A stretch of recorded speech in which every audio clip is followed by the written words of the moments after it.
ನೋಡಿ ಸ್ನೇಹಿತರೆ, ನೋಡಿ ಇವು ಮೊಟ್ಟೆಗಳು ಯಾವ ಥರ ಗೂಡು ಮಾಡಿದೆ ಅಂತ. ಫುಲ್ಲು ಸೇಫ್ಟಿಯಾಗಿ ಗೂಡು ಮಾಡಿದೆ ಯಾವುದು ಪಕ್ಷಿ. ಇದು ನಮ್ಮ ಹೊಲದ ಹತ್ರ ವಾರ್ಮಲ್ಲಿ ಇಟ್ಟಿದೆ. ನಾವು ಡೈಲಿ ಹಿಂಗೆ ಓಡಾಡ್ತೀವಿ. ಆದ್ರೆ ಇದನ್ನು ನೋಡ್ಕೊಂಡು ಓಡಾಡ್ತೀನಿ ನಾನು. ಯಾಕಂದರೆ ಜೀವಿಗಳು, ಯಾವುದೇ ಒಂದು ಜೀವಿ ಸಾಯಿಸೋ ಅಧಿಕಾರ ಇಲ್ಲ ನಮಗೆ. ಅದಕ್ಕೇನಾದರೂ ನಾವು ಹೆಲ್ಪ್ ಮಾಡ್ಬೇಕು ಅಂತ ಅನ್ನಿಸಿದರೆ ಮಾಡಬೇಕು. ಅದೆಷ್ಟೋ ಆಸೆಗಳಿಟ್ಟು, ಎಷ್ಟೋ ಕನಸುಗಳು ಇಟ್ಟಿರ್ತದ.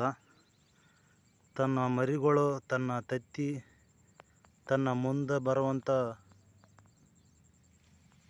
ತನ್ನ ಮಕ್ಕಳಿಗೋಸ್ಕರ ಎಷ್ಟೋ ಕನಸು ಕಟ್ಟಿ ಗೂಡು ಮಾಡಿ ಇಷ್ಟೆಲ್ಲ ಸೇಫ್ಟಿ ಮಾಡಿದೆ. ಇದಕ್ಕೆ ನಾವು ಏನಾದರೂ ಹೊಡೆದಾಕೋದಾಗಲಿ, ಇದನ್ನು ಕೆಡಿಸೋದಾಗಲಿ ಮಾಡಬಾರ್ದು.